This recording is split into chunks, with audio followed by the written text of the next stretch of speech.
नमस्ते। Beyond headlines के पहले कार्यक्रम में आप सबका स्वागत है। पहले एपिसोड में ये हम लोगों ने कुछ एक डिजाइन किया है, एचडब्ल्यू न्यूज नेटवर्क और द पब्लिक इंडिया के जॉइंट वेंचर एक तरह से है। और अभी हम लोग ये सोच रहे हैं कि इसको उत्तर प्रदेश इलेक्शन ही नहीं, जो 5 विधानसभा के इलेक्शन है उसके बारे में एक चर्चा हर हफ्ते करते रहे आप लोगों से।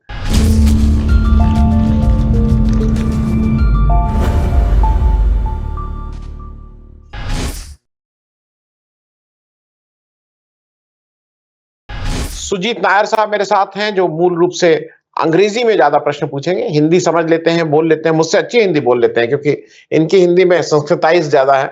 मैं इनसे खराब अंग्रेजी बोलता हूं। अंग्रेजी हिंदी भाषा का दिक्कत नहीं है। मैं इसलिए कह रहा हूं कि भाषा हिंदी अंग्रेजी कुछ भी हो सकती है। हालांकि मेरे सामने जो इस समय बैठे, जो आज के मेरे, जो जिससे हम लोग शुरू कर रहे हैं, जिसको हम लोग बोलते हैं गणेशाय नमः, वो घनश्याम तिवारी साहब है। घनश्याम तिवारी साहब का मैं 2-3 परिचय इसलिए बता दूं, जिसको जैसे नाम है बियॉन्ड हेडलाइंस, तो घनश्याम तिवारी साहब बहुत से लोगों को सपा के नेशनल स्पोक्स पर्सन के रूप में दिखाई देते होंगे। लेकिन आज एक बड़ा दिन है मेरे लिए, क्योंकि घनश्याम तिवारी साहब फौज के बैकग्राउंड से आते हैं। इनके फादर एयरफोर्स ऑफिसर थे। और मैं इसलिए ये बात कह रहा हूं कि इस देश में किसान और फौजी के जो बच्चे हैं, उनको संभव किसान को और फौज को वो माना जाता है कि अच्छा ठीक है, आप भी कर सकते हो, अच्छा आप भी बोल सकते हो, अच्छा आप भी पढ़े लिखे हो। तो उसको बियॉन्ड हेडलाइंस की बात कर रहे हैं। थोड़ी बात हम लोग ये लास्ट में कुछ जो golden jubilee year of 71 victory है उसकी भी बात कर लेंगे। घनश्याम साहब का मैं एक परिचय और आपको दे दूं। यंग और जो हिंदुस्तान की तस्वीर हम और आप देखना चाहते हैं, उसको रिप्रेजेंट करते हुए इलेक्ट्रिकल इंजीनियर, IIM बैंगलोर, फिर केलॉग स्कूल से MBA, हार्वर्ड कैनेडी से मास्टर्स इन पब्लिक एडमिनिस्ट्रेशन। वो बिल्कुल मतलब एक यंग लड़का, बिहार से, उत्तर प्रदेश से, हिंदी पार्टी से आया हुआ, हिंदी बेल्ट से। उसके बाद इन्होंने स्वेच्छा से सार्वजनिक जीवन चुना। ये 2010 से 2015 तक JDU के एडवाइजर थे to the chief minister in Bihar, और अब ये समाजवादी पार्टी के साथ हैं। मैं थोड़ा सुजीत नायर साहब को अब हैंडओवर कर रहा हूं, वो बात अपनी करके फिर हम अपने गेस्ट घनश्याम तिवारी साहब के पास आ जाएंगे। सुजीत नायर साहब, thank you so much, Singh Saab. Thank you so much. Yes, I completely agree to you. Beyond Headline is a program about politics, but it is not about political debates. It's about real politics. It's about topics that other media will not talk about. It is about economy. It is about jobs. It's about people. It's about the benefits for the people. So this is a venture that, like Singh Saab rightly put, that the public and HW was venturing, and this is our first program. So Mr. Tiwari, welcome to our program. Mr. Tiwari, my first question, and a very basic question: how do you think Samajwadi Party is doing in Uttar Pradesh? First and foremost, thank you so much for the honor and privilege for inviting me to your first program. I wish you all the best. I think India needs more and more platforms that in some way reverse the clock to pre-2014, where discussions, information, facts, and logic that would be built on top of it became the basis of public discourse. And the idea was to ignite minds rather than burn hearts. So what TV debates have become right now are, a lot of them have become propaganda machines. So in the face of that, if there are platforms with journalists who have really lived the profession in its true integrity, and want to communicate the same old-fashioned journalism, which is fact-based, which is logic-based to the viewers, it is a welcome effort. And as I said, it's a good fortune and privilege to be on this platform. As far as Uttar Pradesh is concerned, the elections are concerned, I think there are many ways to define this election. But the most formidable way that I have seen is this is an election of uprooting BJP, and it is its most potent propaganda machinery, its most potent atrocity machinery. Uttar Pradesh is the laboratory of propaganda and Hindutva that BJP builds together. It's a place where a leader like Adityanath, who has no track record of harmony or development, is the chief minister. It's a state where police has been accused of being a propaganda arm of BJP, as well as the ideology of hate that this establishment wants to bring. It's a state where every week 7 to 8 judicial, on an average, judicial or custodial deaths have happened. It's a state that always ranks as the worst in terms of human rights violation. It's a state where anyone, whether it is journalists or civil society, if they speak out truth, speak in the frame of constitution, they are either terrorized or put in jail, and there is no accountability. It's a state that wears condemnation from courts, High Court or Supreme Court, as a badge of honor in the face of even a tragedy like COVID-19. So because of this, defeating Bharatiya Janata Party in Uttar Pradesh is bringing back the idea of India that all of us grew up believing into.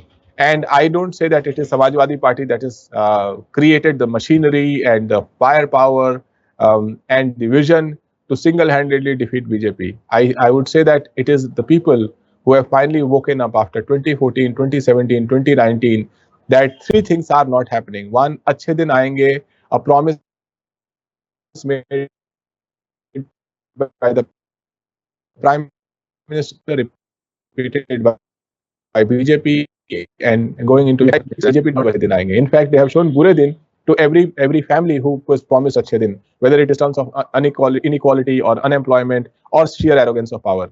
Second, that they said that Samajwadi Party government in 2012 to 2017 under Akhilesh Yadav ji had cornered all the opportunities, both economic, social and political, for one community among the backwards. And they were able to communicate this effectively, saying that we will enable better representation. Clearly, in the last 4.5 years, there has been a unwritten Thakurwad in Uttar Pradesh, where whether it is crime or economic opportunities, Thakurwad has determined the fate of the situation.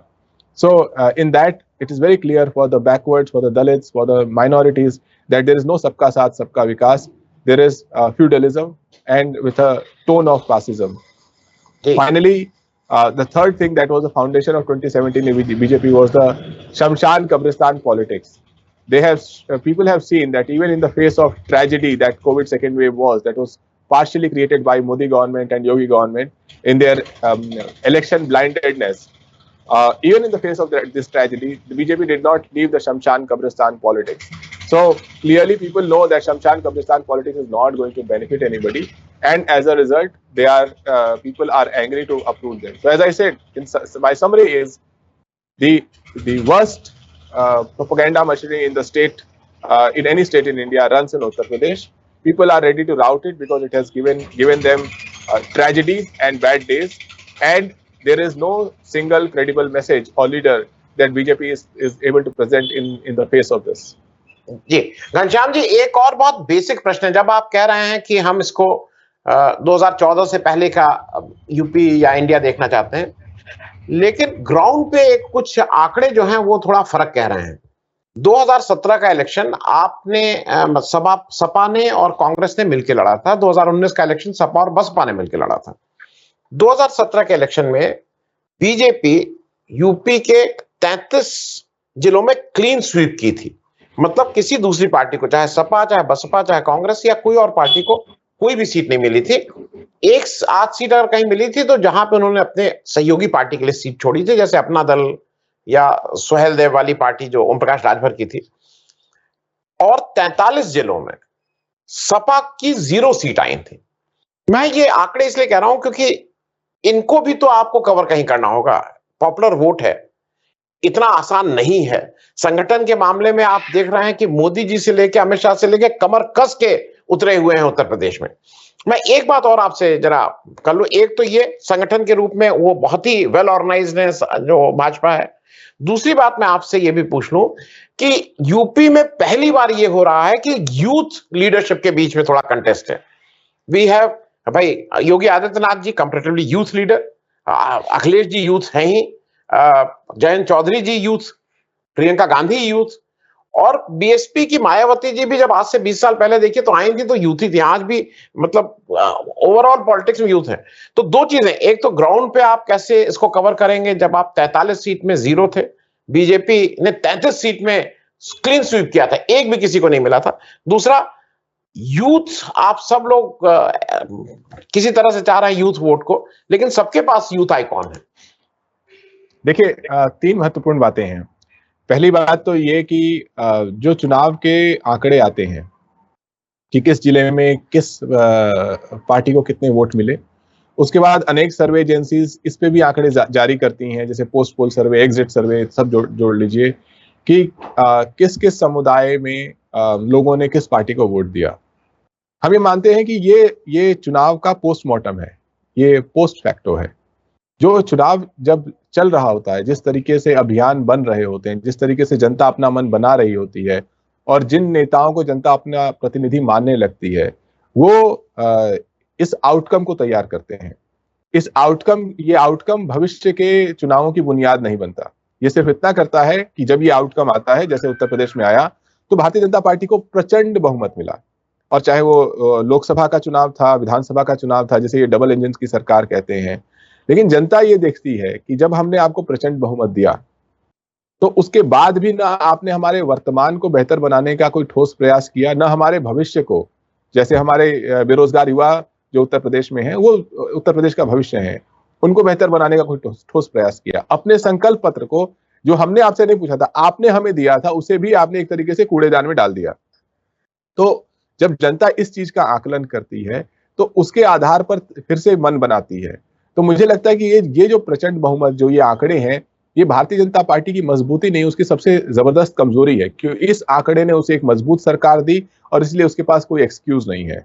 दूसरी बात, आपने कहा कि जो युवा नेता, और आपने अलग तरीके से युवाओं को परिभाषित किया, मुझे लगता है कि जो अखिलेश यादव जी ने कहा है कि हमारे लिए मुस्लिम और यादव का जो परिभाषा मीडिया अक्सर गढ़ता रहता है, वो परिभाषा नहीं, हमारे लिए जो MY की परिभाषा है वो महिला और यूथ है। तो एक स्तर पर ये अच्छी बात है कि चाहे कांग्रेस पार्टी है या समाजवादी पार्टी है, सभी जगह चुनाव में एक नया मानक तैयार हो रहा है कि पार्टियां महिला वोटर्स के लिए अलग तरीके से compete करने के लिए तैयार हैं, और उस कंपटीशन में हम आगे रहना चाहते हैं। हम उसमें जरा सा भी हल्का उसे नहीं लेना चाहते। अगर उस कंपटीशन में भारतीय जनता पार्टी स्वयं को देखे, तो उन्होंने कहा था कि जब भी कोई बेटी 21 साल की हो जाएगी तो उसे 2 लाख रुपए देंगे, नहीं दिए।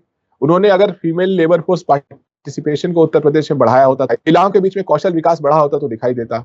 जो हाथरस और उन्नाव में हुआ, उससे ही तो ये साबित हो गया कि भारतीय जनता पार्टी एक पुरुष प्रधान समाज के माध्यम से जो अत्याचार होता है, उस अत्याचार का प्रतीक है। वो किसी भी हालत में महिलाओं को बराबरी का अधिकार नहीं दे सकती। अभी जो बेटी बचाओ बेटी पढ़ाओ अभियान के आंकड़े आए हैं, जिसके अनुसार लगभग 80% पैसा सिर्फ प्रचार में खर्च हो गया। इस देश में प्रधानमंत्री की खूबसूरत तस्वीरें और उनके लाखों करोड़ों के सूट और उनके हजारों लाखों के मेकअप से अगर देश का विकास होना होता, तो अब तक विकास हो गया होता। लेकिन भारतीय जनता पार्टी को लगता है कि प्रधानमंत्री के वीडियो, प्रधानमंत्री के जुमले, उनकी तस्वीरों को बांट करके देश का विकास हो जाता है, और इसी मॉडल को आदित्यनाथ ने भी अपना लिया। तो जो युवा है, उसका एजेंडा क्या है, वो तय करेगा कि उसका नेतृत्व कौन कर रहा है। आज उत्तर प्रदेश में युवा का एजेंडा है रोजगार। उसका एजेंडा है कि जब वो मेहनत से परीक्षा की तैयारी करता है, तो एग्जाम हॉल में पहुंचकर उसे ये न जानना पड़े कि पेपर लीक हो गया है। उसका एजेंडा है कि जब वो सरकार से अपने अधिकार मांगता है तो उसे लाठी न मिले। उसका एजेंडा है कि जब वो सरकार से बेहतर अवसर खोजता है, तो उसे गुस्से और नफरत की घुट्टी न पिलाई जाए। उसे ये नहीं कहा जाए कि इतिहास में जाकर के देखिए, इन पन्नों को पलटिए और इसके आधार पर वर्तमान में जो आपके साथी हैं, पड़ोसी हैं, उनसे लड़ना शुरू कीजिए। तो भारतीय जनता पार्टी इतने प्रचंड बहुमत के बाद भी चाहती है कि देश के युवा इतिहास में जाकर के एक दूसरे से लड़ते रहे, वर्तमान और भविष्य छोड़ दें। जहां तक हमारी सरकार की बात है, अखिलेश यादव जी का नेतृत्व सिर्फ युवा नेतृत्व नहीं है, वो युवाओं के लिए एक सोच का नेतृत्व है। चाहे लैपटॉप देने की बात हो, आज भी सरकार लैपटॉप नहीं दे पाई, चाहे टैबलेट देने की बात हो, चाहे जिस तरीके से हर सरकारी परियोजना में टेक्नोलॉजी का और डेटा का सही उपयोग करने की बात हो, हर तरीके से प्रयास है कि एक बड़े स्केल पर युवाओं के लिए बेहतरी के प्रयास करते रहे। इसकी तुलना में अगर आप आदित्यनाथ को देखेंगे तो कभी भी रोजगार की कोई ठोस बात नहीं होती। उनके हाथ में टैबलेट या लैपटॉप ऐसा लगेगा जैसे बंदर के हाथ में आपने अमरूद थमा दिया हो। तो इस तरीके से अगर आप देखिए तो जनता के सामने जो तस्वीरें हैं वो स्पष्ट हैं, और ऐसे में जनता को तय करना है कि अगर उन्हें विकास चाहिए और विकास का इंजीनियर चाहिए तो अखिलेश यादव जी हैं, अगर उन्हें हेट का इंजीनियर चाहिए तो उसके लिए आदित्यनाथ, केशव प्रसाद मौर्य, ये दोनों लोग रेस में लगे हुए हैं, और उसी रेस में कभी कभी प्रधानमंत्री भी शामिल हो जाते हैं और कभी कभी अमित शाह भी शामिल हो जाते हैं। Mr. Tiwari, there's one question I wanted to ask you. In fact, Mr. Singh, you too, will our country ever go beyond caste, go beyond religion, go beyond creed politics? Can we have developmental politics? Can we talk about human rights violation? 3 times in a row, 40% of human rights violation cases are in Uttar Pradesh. Can we talk about malnutrition? Can we talk about hunger index? Can we talk about economy? Will this ever happen? And I'm not talking about a party specific. I'm definitely not talking about a party specific. In fact, I'm not even talking about a state specific. I'm taking the benefit of a person like you from Harvard Kennedy being here. I wanted to ask you, will India ever get out of this caste and creed politics, Mr. Tiwari? And Mr. Singh, I want to know your views also on this. So Sujit, my father served Air Force. I grew up traveling across the country, largely raised in South, in a near ideal world environment, studying at Kendriya Vidyalaya, and then went to engineering school at REC Surathkal, now called NIT Surathkal, in Karnataka, and worked in Bangalore at Texas Instruments, Intel, doing microprocessor design, chip design. Eventually landed at IIM Bangalore and Kellogg and multiple other places. So in my professional life and in my school life, caste never became a factor. So I can be blind to caste as it existed, and like a lot of urban middle class well-educated professionals, I could carry that blindness. But then post Kennedy School, I joined JDU and worked closely with Nitish Kumar ji. Bihar is a very rural state. 90% of the state is rural. And then you see caste in its full form. And the same thing I've seen in Uttar Pradesh also. What is extremely important to tell is 3 things. One is, what is politics? Politics at the core of it is clash of interests for power.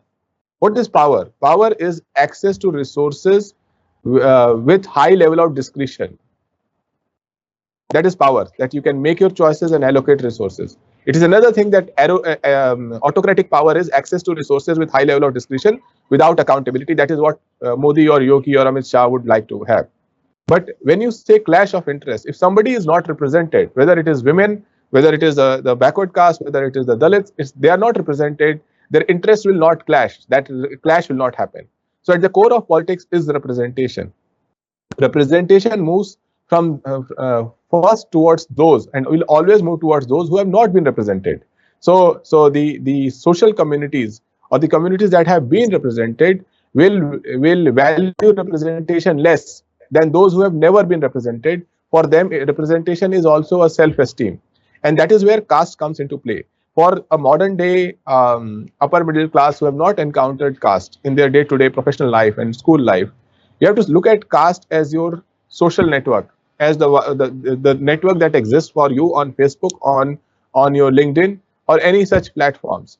In contrast and similarity simultaneously, in a village, the caste lines are the social network of any individual.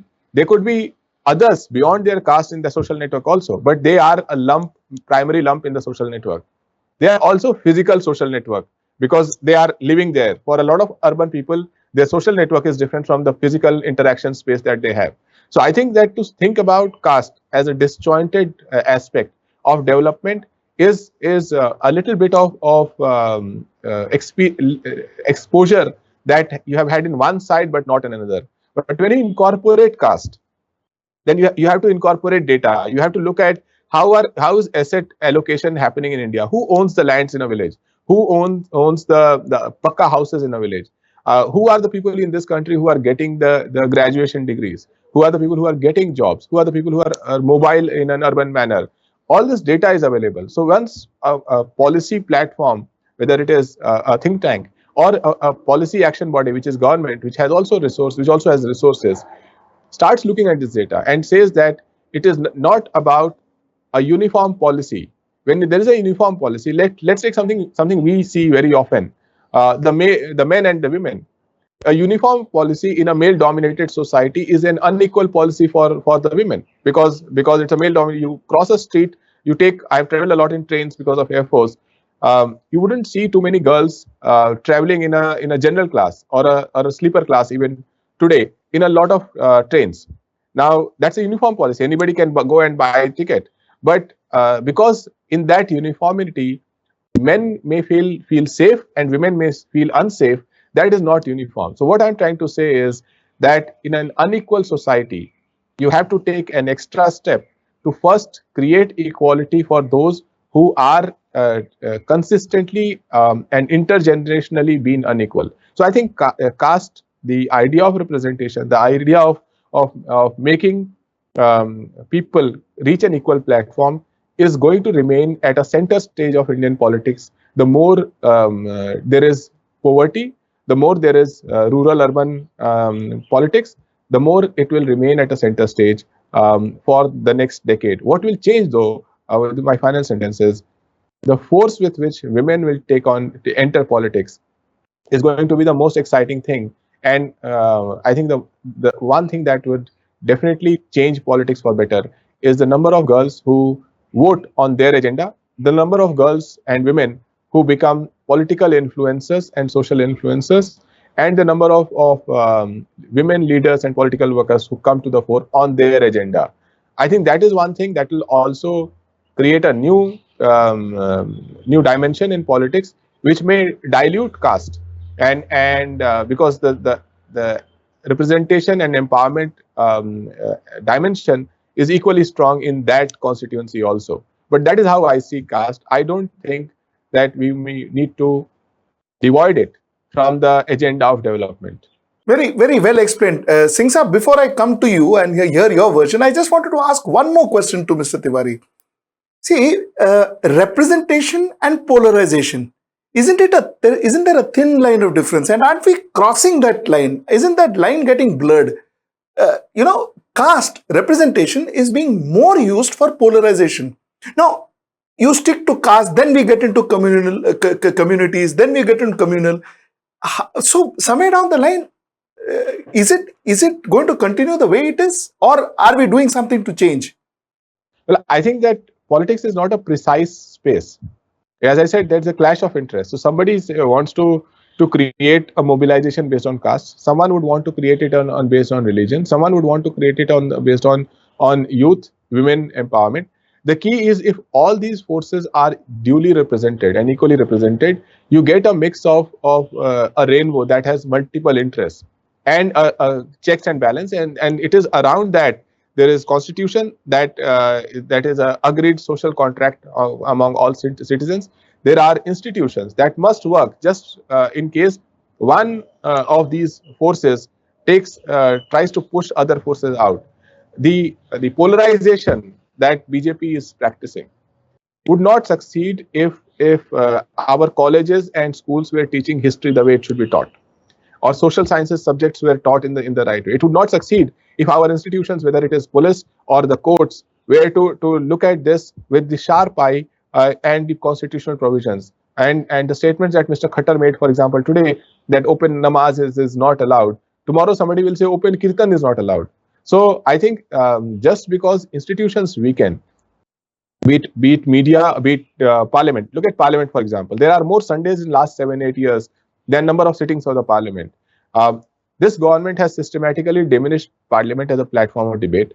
They have made television, by and large, and social media, by and large, their propaganda engine, where it's not about debate, it's about somehow punching the other person in whichever way possible, and as a result, knocking out the debate and alongside the person who's presenting the counterpoint of view. So when these institutions diminish, in the face of that, if one of these forces take over and start dominating this multiple force conflict and clash, then you see the kind of politics that we are seeing today. I think I'll go back to the first thing I meant. Politics is not precise.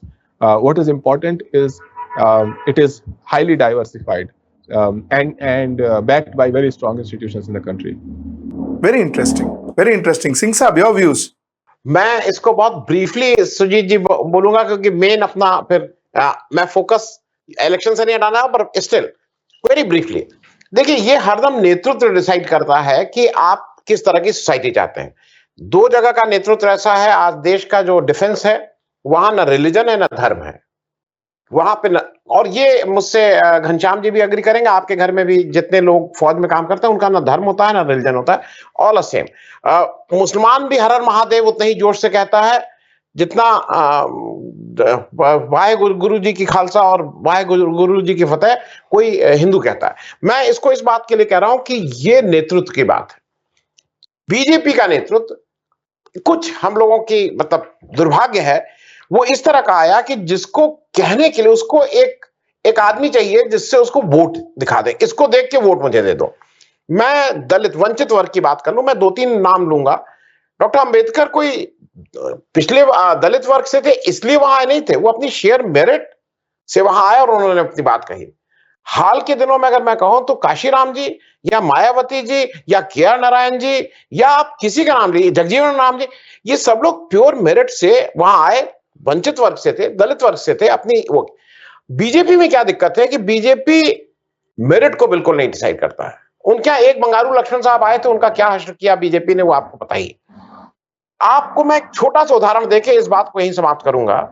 जो mindset है, RSS इनको drive करता है। RSS ने आज तक अपने सरसंघचालक जो उनका हाईएस्ट होता है, किसी बैकवर्ड, किसी दलित, किसी महिला को क्यों नहीं बनाया? केवल ब्राह्मण, बाय एन एक्सेप्शन आपने एक राजपूत को बना दिया था, रज्जू भैया, केवल ब्राह्मण।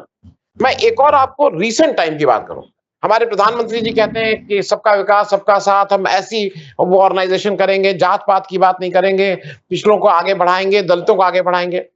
राम जन्मभूमि का ट्रस्ट बना, वो ट्रस्ट का किस लिए था? वो ट्रस्ट पूजा करने के लिए नहीं था, वो ट्रस्ट तो निर्माण के लिए था, उसके एडमिनिस्ट्रेशन के लिए। 15 लोग हैं उसमें से 11 या 12 ब्राह्मण हैं। एक मंडल साहब जो दलित हैं, क्योंकि वो पिछला उन्होंने ब्रेक किया था, जबरदस्ती रखना पड़ा। कोई महिला नहीं है, कोई महिला नहीं है। मतलब इस देश के 50 आधी आबादी क्या इस लायक ही नहीं कि वो एडमिनिस्ट्रेशन में आ पाए? ये प्रश्न पूछना होगा किसी को नेतृत्व से। लेकिन मैं इसको इसलिए खत्म कर रहा हूं कि एक लंबा वो हो जाएगा। मैं फिर वापस घनश्याम जी से आ जा रहा हूं। घनश्याम जी, मेरा आपसे एक बहुत बेसिक सा सवाल है। अखिलेश जी जब 2012 में आए तो बहुत उम्मीदें थी, बहुत अच्छा शुरू किए। लैपटॉप डिस्ट्रीब्यूशन मेरे हिसाब से one of the finest thing in Indian किसी स्टेट पॉलिटिक्स में जीत के आए, नई चीज थी, इनोवेटिव। लेकिन वो जो एल्डरली लीडरशिप कह लीजिए या जो ऐसी लीडरशिप जो अभी भी बहुत लोग होते हैं यार ये क्या है, हमें चलाना नहीं आता है, उन लोगों के दबाव में आके 3 साल बाद वो कहीं फेज आउट हो गई। आज उसको सब रिप्लिकेट कर रहे हैं, आज बीजेपी रिप्लिकेट कर रही है, कांग्रेस रिप्लिकेट कर रही है, सब लोग कर रहे हैं। दूसरी बात मैं अखिलेश जी की इसलिए कि एक चीज जरा अखिलेश जी को भी कहीं सावधान रहना होगा। ये जो सिफाई महोत्सव था वो हो सकता है कि अपने उसमें उनका बहुत गुडविल लाता हो, हालांकि वोट के उसमें गुडविल नहीं थी। असेंबली इलेक्शन में आपने देखा ही, क्योंकि अंबेडकर नगर में कम से कम गुडविल थी। 5 सीटों में 3 सीट बीएसपी जीती, अकेला जिला जहां पे बीजेपी की सीटें कम थी उससे, और एक जगह और था मैनपुरी में 4 में से 1 बीजेपी जीती थी, 4 सपा जीती। मैं इसलिए पूछ रहा हूं, आपने सिफाई महोत्सव शुरू किया, इधर गोरखपुर महोत्सव, दीपोत्सव, फैजाबाद उत्सव, ये सब शुरू हो गया। ये पब्लिक मनी पे कहीं आपको नहीं लगता है कि इस पे भी रोक होनी चाहिए? मैं लैपटॉप की बात भी कर रहा हूं और इस तरह के उत्सव महोत्सव और इनकी भी बात कर रहा हूं।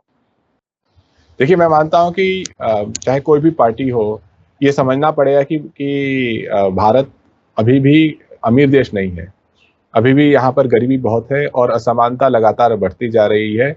और क्योंकि डेमोक्रेसी में, लोकतंत्र में जनता और जनता के आंकड़े दोनों ही महत्वपूर्ण होते हैं। तो आपको, अगर आपने कोई भी ऐसा प्रयास किया जिसने जनता के एजेंडे को सॉल्व नहीं किया, और कोई सरकार अगर ये सोचे कि वो 2 साल में 5 साल में सब कुछ बदल देगी, तो वो गलत सोचती है। लेकिन अगर आपने ईमानदार प्रयास किया और आपने कुछ चीज़ों पर बुनियादी बदलाव दिखाए लोगों को, तो लोग उस चीज़ को अप्रिशिएट करते हैं। और क्योंकि इसमें अनेक पार्टियां होती हैं, तो अगर हमने सफाई महोत्सव किया, मीडिया स्वतंत्र है, भारतीय जनता पार्टी और अन्य पार्टियां स्वतंत्र हैं, उन्होंने उसकी अपने हिसाब से विवेचना की, आलोचना की, और उस आलोचना को जनता ने सुना भी। तो मुझे लगता है कि अखिलेश यादव जी जो कि बेहद पढ़े लिखे और जागरूक नेतृत्व देना चाहते हैं, और हमेशा वो एजेंडा देखते हैं जिससे उत्तर प्रदेश की बुनियाद को मजबूत किया जा सके। अगर आप समाजवादी पीढ़ी के पंक्ति के नेताओं में देखिएगा, तो अखिलेश यादव जी जिस पंक्ति में खड़े हैं, वहाँ पर टेक्नोलॉजी, डेटा और साइंस का जितना इस्तेमाल, इंफ्रास्ट्रक्चर का जितना ज्ञान उनको है, फर्स्ट हैंड नॉलेज है जो उनको है, वो उनको बाकी सबसे अलग करता है, देश के तमाम युवा नेताओं से भी अलग करता है। तो मुझे लगता है कि जब इस बार 2022 में सरकार बनेगी, जिसका हमें पूरा यकीन है कि 2022 में जो सरकार बनेगी, उसमें आप देखिएगा कि सरकार का जो रवैया होगा, सरकार की जो धार होगी, वो अलग होगी, और सरकार के प्रयास ज़्यादा पारदर्शी ढंग से दिखाई दे रहे होंगे। हम नहीं चाहते कि हम किसी को भी साधारण आलोचना का अवसर दें। हम अच्छा काम करेंगे, उसमें से विफलताएं हों तो कोई आलोचना कर सकता है, लेकिन हम कोई स्वयं से कोई ऐसा काम करें जो बहुत आसानी से किसी को आलोचना करने का अवसर दे दे, ऐसा हम नहीं करना चाहेंगे। जी, मैं एक छोटा सा प्रश्न और इसी से लगा हुआ है, मैं ले रहा हूं, क्योंकि थोड़ा पड़ेगा आज, इसमें कहीं कोई दो राय नहीं है कि जो बीजेपी के विपक्ष में जो उत्तर प्रदेश में माहौल बना है, उसको लीड सपा और अखिलेश यादव कर रहे हैं, इसमें कहीं कोई दो राय नहीं है। कितने हद तक पहुंचे हैं, कहां तक पहुंचे हैं, वो डिबेट का विषय हो सकता है, लेकिन मुझे ऐसा लगता है कि कहीं थोड़ा अखिलेश यादव जी को बड़ा दिल दिखाना होगा। एक रिसेंट में दो रिमार्क्स की बात करूं, एक शिवपाल जी उनके चाचा हैं, आपके घर की वो समस्या है, उससे आपका नुकसान हो रहा है, उसको आपको ही हल करना है, एक।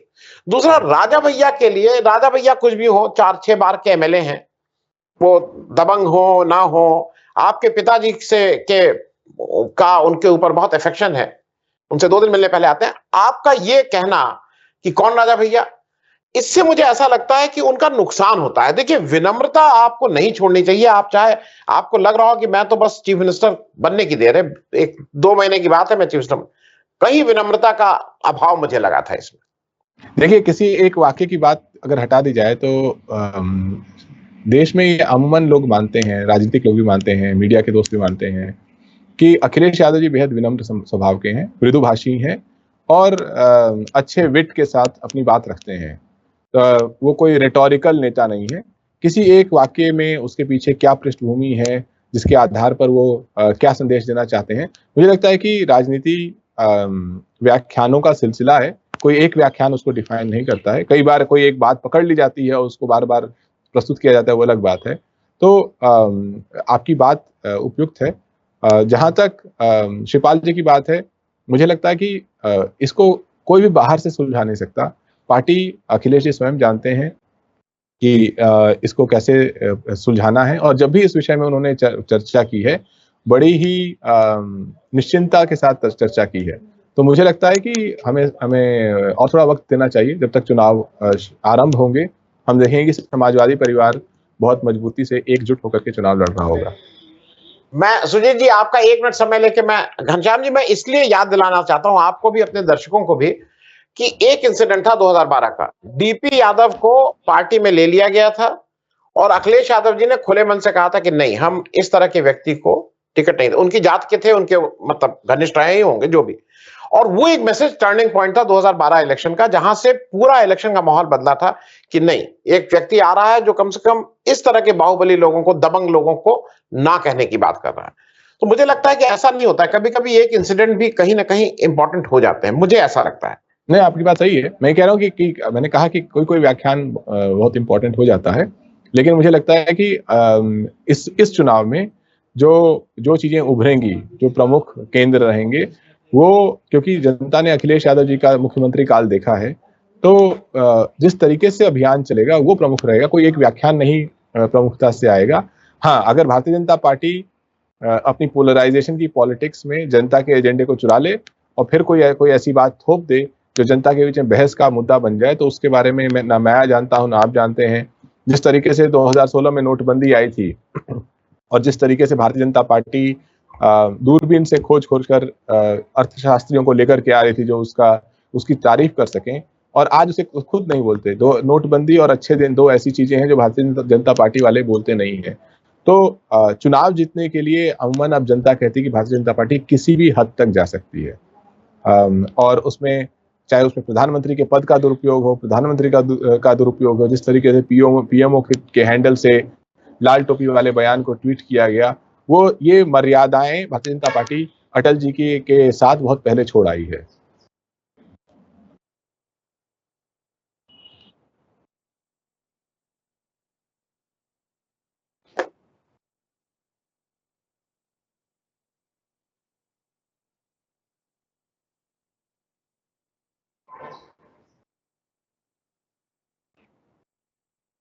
There are 3 or 4 ways to approach the turning around of the economy.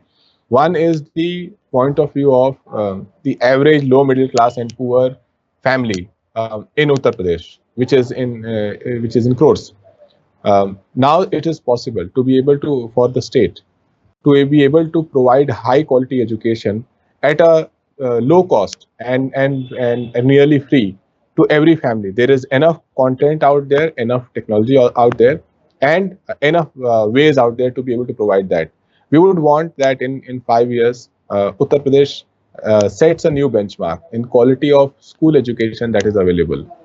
From an economic thinking standpoint, anything that is what is called economies of scale, anything that is provided at scale, at high quality, that benefits people and creates a turnaround or transformative situation in their life, is something that the state will eventually reap benefits of. It may not be visible in the GDP calculations, but better public education, better public health are foundations of high GDP. So that is one thing that we will be very focused on. The second thing that is that we'll be focused on is Uttar Pradesh has some of the core advantages. It has the best road network. It has overall across transportation, it has the best transportation network. It has one of the best canal networks. In terms of manufacturing, it is one of the most diversified manufacturing baskets. In terms of tertiary education, it has one of the best tertiary education basket as well.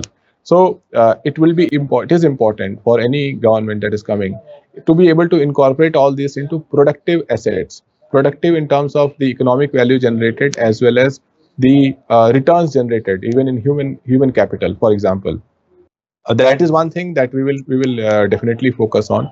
The third thing, from an individual's perspective, to focus on is public health. Once again, COVID has shown that public health, weak public health infrastructure, is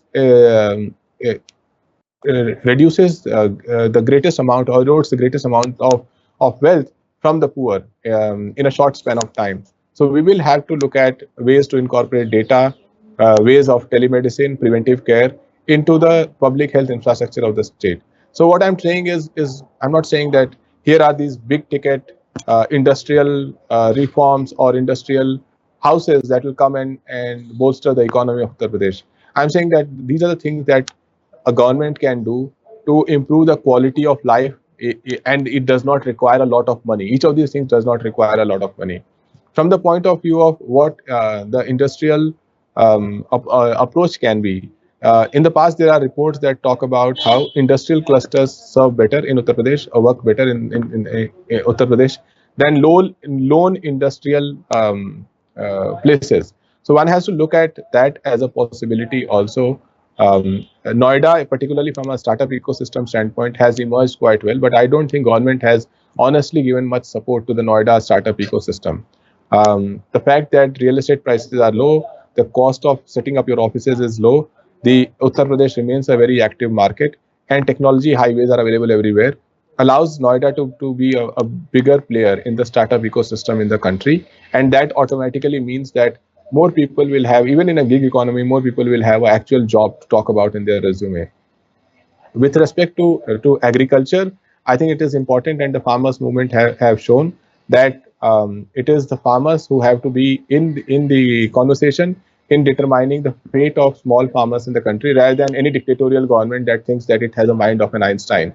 Over there, the infrastructure approach that Akhilesh Yadav ji has always talked about and has taken is whatever mega infrastructure we create, it has to be mapped with respect to what are the benefits it is creating for the small farmers, for the marginal communities, and that whether it is setting up of mandis, whether it is setting up of specialized hats for specialized products, eventually that has to be done. In terms of the peace, I don't think any state can progress if the atmosphere of peace is not there. It is important that the state stands up as a messenger and enabler of peace rather than a machine of propaganda. That, if reversed, means that the mutual trust among people increases.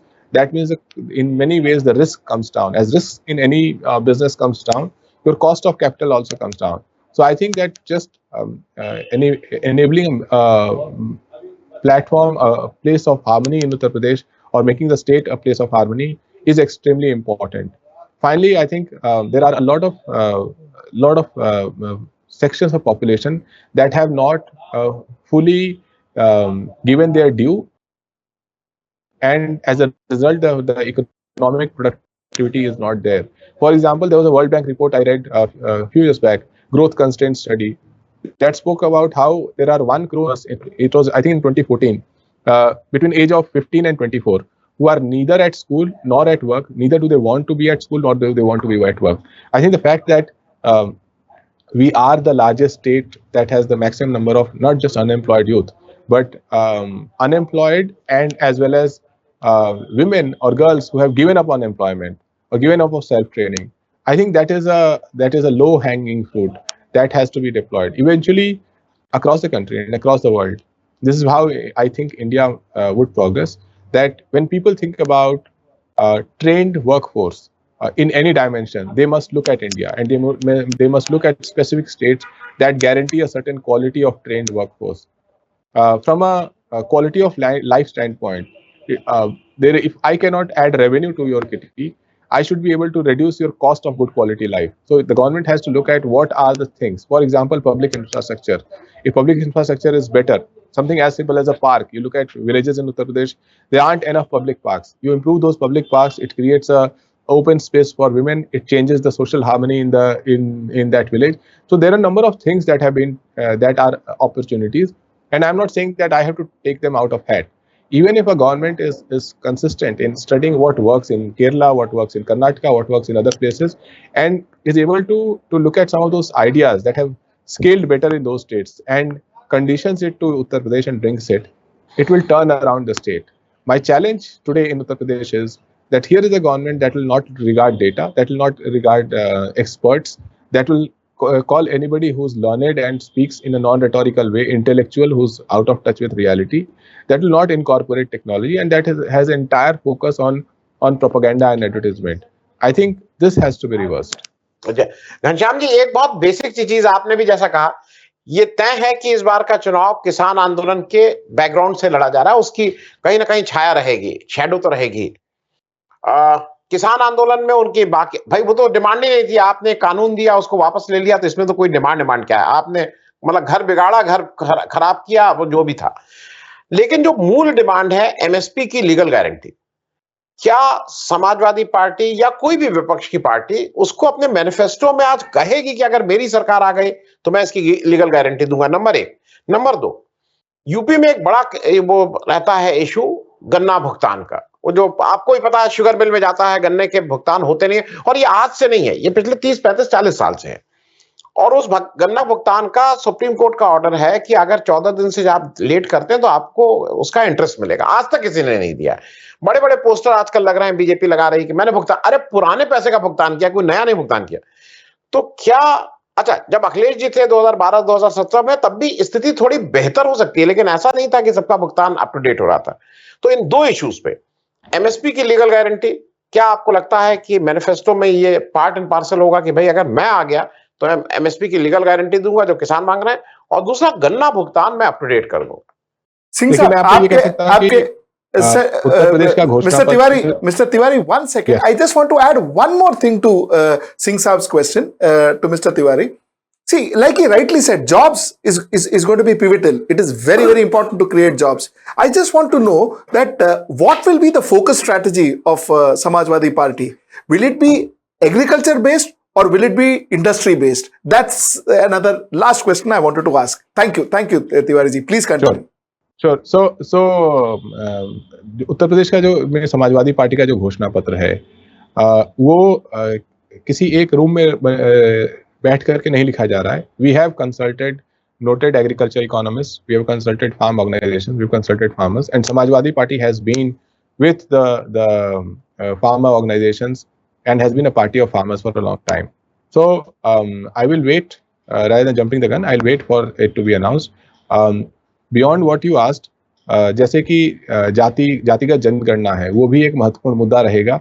जो गन्ना भुगतान की मैं बात कर रहा हूँ, उसके भी आ रहा हूँ. जातिगत जनगणना है, वो एक महत्वपूर्ण मुद्दा रहेगा, जिसको कहीं ना कहीं हम सरकार में आकर के भी उस पर काम करेंगे और अपने घोषणा पत्र में भी इसके ऊपर कहेंगे. जो एमएसपी है, मैं आपको ये जरूर कह सकता हूँ कि एमएसपी के ऊपर जो हम अपनी राय रखते रहे हैं, वो हम अपने घोषणा पत्र में भी रखेंगे और उसके बारे में वादे करेंगे, और वो वादे करेंगे जो हम पूरे कर सकें, वो नहीं जो केवल लोगों को लुभावने लगे कि 2022 में जैसे भारतीय जनता पार्टी ने कहा कि हर किसान की आय दुगुनी हो जाएगी. जहां तक गन्ना भुगतान की बात है, मुझे लगता है कि इसके दो इश्यूज हैं. एक तो ये कि भुगतान समय पे होना चाहिए, पब्लिक फाइनेंसेस जो हैं उसके अनुरूप होना चाहिए. लेकिन दूसरा इसका हिस्सा ये है कि ये समस्या क्योंकि उत्तर प्रदेश में लंबे समय से रही है, तो पार्टियां इस समस्याओं से परिचित हैं. अगर पार्टी का प्रयास ईमानदार है कि किस तरीके से किसान संगठनों को साथ लेकर के मिल मालिकों के साथ इस पूरे चक्र को ठीक से चलाया जाए, तो समस्याएं कम होंगी. मुझे लगता है कि गन्ना भुगतान के मामले में भारतीय जनता पार्टी ने जिस तरीके से बढ़ चढ़ के दावे किए, जैसे हर किसी चीज में कर देते हैं, और उसके बाद उन दावों को पूरा नहीं किया, उसके बाद किसानों से बात नहीं की और अहंकार दिखाया, एरोगेंस दिखाया, वो समस्या को उसने और जटिल बना दिया. जहां तक जॉब्स की बात है, you spoke about jobs. I think that beyond agriculture-based jobs, beyond industrial-focused jobs, there are new ways to enable people, be it the gig economy, be it local clusters of jobs. Eventually, when the jobs that are there locally, I think one idea that has to be fundamentally altered from education system also in India is that you are studying something that is applicable to an abstract job situation. The entire 12-year education, whether it is CBSE or something else, the localization of that knowledge to how you can use that 12 year of school education to improve quality of life in your local area, and how that is also job creating, does not exist right now. If you look at the job clusters itself, the people who are training at various skill development centers in India and in Uttar Pradesh in particular, those people went into those training centers with the purpose to find jobs. And if those training centers are not enabling that purpose, something has to be changed. Either the trade on which those trainings are happening has to change, or the job environment has to be changed. So I think that beyond industrial, and because industrial takes a longer time to kick in, and agriculture, which is in any case largely informal, people know how it is organized. State has little ways to improve it apart from enabling better market linkages and lowering the cost for the farmers. I think there has to be a better analysis of what is possible locally, and create a frame that not every job is a job that requires migration. There are jobs that can be done locally, and the gig economy framework is, if anything, say Manrega has taught, is that even a scheme like that, which was an open-ended scheme, but that gave a minimum guarantee of rural employment, has helped people. So the time has come that governments will have to give a minimum guarantee to the youth who you said that study like a good student for 12 years, go to college and you will find jobs. Suddenly what is happening is this bridge from education to employment is broken, but nobody is talking about it. I as a youth would study 12 years in school, 3 years or 4 years in college. If I went to private school and college, my parents would have spent 20-25 lakhs on it. And suddenly I find that there's no job available for me. So the state has to intervene on that front. I don't have a blueprint right now that I can share, but I can say the basis on which that blueprint will be formed is data, is localization, is use of technology, is a focus on better quality of life at the local level, and then will come the next level, which is industrial focus. And in terms of agriculture-based jobs, it will be sharpening of opportunities in that by reducing the cost base of agriculture or improving the market connectivity around agriculture. जी घनश्याम जी, एक 2-3 minute समय और बचे हैं, मैं उसका उपयोग कर लूं। आपसे एक ऐसा सवाल है जिसमें आप व्यक्तिगत रूप से बहुत इन्वॉल्व रहे हैं। आपने एक एंटी बीजेपी फ्रंट बनाने की मुहिम चली थी, राष्ट्रमंच के ने आह्वान किया था। 22 जून को वो मीटिंग हुई शरद पवार साहब के घर पे दिल्ली में। उसमें आप ही ने प्रेस को उस बार ब्रीफ किया था। वहां आप वो ऐसा कहा जाता है कि पीके जी उसके पीछे थे उस मीटिंग को कराने में। आज टीएमसी और पीके जी कह रहे हैं कि देयर इज नो यूपीए। विपक्ष एक एंटी बीजेपी फ्रंट की बात भी हो रही है, एक तरफ वो ये भी कह रहे हैं देयर इज नो यूपीए। आज उत्तर प्रदेश में आप और कांग्रेस आमने सामने लड़ रहे हैं, लेकिन इस तरह के आपस में एक दूसरे के प्रति आप लोग व्यवहार नहीं कर रहे हैं, और शायद मेरे ख्याल में इसलिए नहीं कर रहे हैं कि पोस्ट पोल अगर कुछ अकोमोडेशन की जरूरत हो तो कम से कम बातचीत करने लायक रहे। लेकिन ममता बनर्जी का एकदम से बहुत तल्ख हो गई है यूपीए के प्रति, अडानी जी से मिलने जुलने लगी हैं। आपकी क्या पोजीशनिंग होने वाली है बिटवीन दिस? देखिए, जो राष्ट्रमंच बना था 2018 में गांधी जयंती जी के गांधी जी की पुण्यतिथि के दिन, उसका पर्पस ये था कि देश के संवैधानिक संगठनों को, संस्थाओं को मजबूत करें और अनेक पार्टियों के बीच में एक संवाद का एक मंच ऐसा हो जो तीखा ना हो, जहां पर लोग खुल करके अपनी बातें कर सकें। और तमाम पार्टियों ने अपने अपने प्रतिनिधियों को उस मंच में भागीदारी के लिए परमिशन दिया था। तो समाजवादी पार्टी की तरफ से मैं उस मंच का हिस्सा था। जब वो मंच शरद पवार जी के घर उसकी बैठक हुई, मैं जरूर कह सकता हूँ कि उसका सारा इनिशिएटिव यशवंत सिन्हा जी का था, शरद पवार जी का था। उसमें मैं किसी और की कोई भूमिका नहीं है। ये जरूर है कि क्योंकि उस समय का माहौल ऐसा था, मीडिया ने उसको बहुत बड़े जोर शोर से दिखाया, लेकिन अंत में ये इस तरह के जो भी मंच हैं वो जो पब्लिक एजेंडा है उसको मजबूत करते हैं, उसको आगे बढ़ाते हैं और रास्ते बनाते हैं कि पार्टियां एक दूसरे के साथ कैसे काम कर सकें। जहां तक there is UPA, there is no UPA, ये स्पष्ट है कि चाहे संसद में जो कुछ हो रहा है उसके विरोध में जिस तरीके से विपक्षी दल एक साथ आते हैं, वो जरूरी नहीं है कि वो सिर्फ इसलिए आ रहे हों कि यूपीए है या वो ये मानते हैं कि यूपीए नहीं है। वो इसलिए आ रहे हैं क्योंकि सरकार की नीतियां उन्हें गलत लगती हैं, असंवैधानिक लगती हैं। जो आदरणीय ममता जी कर रही हैं, उनका एक नेशनल एजेंडा है। उस नेशनल एजेंडे के तहत ये जरूरी है कि जो आज के फेडरल स्ट्रक्चर को जिस तरीके से हानि पहुंचाई जा रही है, राज्य में जो भी नेतृत्व मजबूत है वो चाहता है कि इस तरह की सरकार जो कहती तो है कि जब स्वयं अपनी पार्टी के लोग पावर में हो तो कहती है डबल इंजन, लेकिन जब ये विपक्षी दल कोई पावर में होता है तो ये सिर्फ एक ब्रेक फेल वाली गाड़ी की तरह काम करते हैं, सिर्फ एक्सीडेंट कर सकते हैं। तो ऐसे में तमाम विपक्षी दल ये प्रयास करते रहे हैं कि तरह तरह से एकजुट हों। उस प्रयास में ये स्पष्ट है कि राष्ट्रीय स्तर पर कांग्रेस एक भूमिका रखना चाहेगी। हम ये मानते हैं कि ये सारे प्रयास 2022 के बाद ही इनकी सही रूपरेखा तय की जा सकती है। अगर 2022 में भारतीय जनता पार्टी उसका जो पोलराइजेशन का एजेंडा है, उसका पाखंड और प्रोपेगेंडा है, उसे परास्त करा जा सकता है और रोजगार, महंगाई, आपसी अमन चैन ये एजेंडा के रूप में उभरते हैं, तो वो भारतीय जनता पार्टी के 2024 के सारे ख्वाबों को ध्वस्त करना शुरू करेगा और वो विपक्षी दलों को एजेंडा देगा जिस पर वो साथ में आ सकते हैं। हमने देखा है कि चाहे वो बिहार का चुनाव हो, बंगाल का चुनाव हो या उत्तर प्रदेश का चुनाव हो, भारतीय जनता पार्टी अपना एजेंडा तमाम पैसे खर्च करने के बाद, प्रचार करने के बाद, प्रधानमंत्री के आने के बाद और आरएसएस के होने के बावजूद, गलत भाषा का उपयोग करने के बावजूद भारतीय जनता पार्टी अपने एजेंडा को जनता के बीच में स्थापित नहीं कर पाई है। चाहे बिहार में उन्होंने सरकार बना ली हो, लेकिन ये स्पष्ट है कि चाहे वो बिहार था या बंगाल है या फिर उत्तर प्रदेश है, जनता के बीच में एजेंडा भारतीय जनता पार्टी का नहीं था। जिस एजेंडा पे भारतीय जनता ने वोट किया वो भारतीय जनता पार्टी ने तय नहीं किया, जनता ने तय किया। हमें जब ये होगा, भारतीय जनता पार्टी की हार का सिलसिला शुरू होगा। Mr. Tiwari, thank you so much. Thank you so much for joining us. Singh Saab, thank you so much. It was indeed enlightening to talk to you. Namaskar. Thank you. Thank you so much.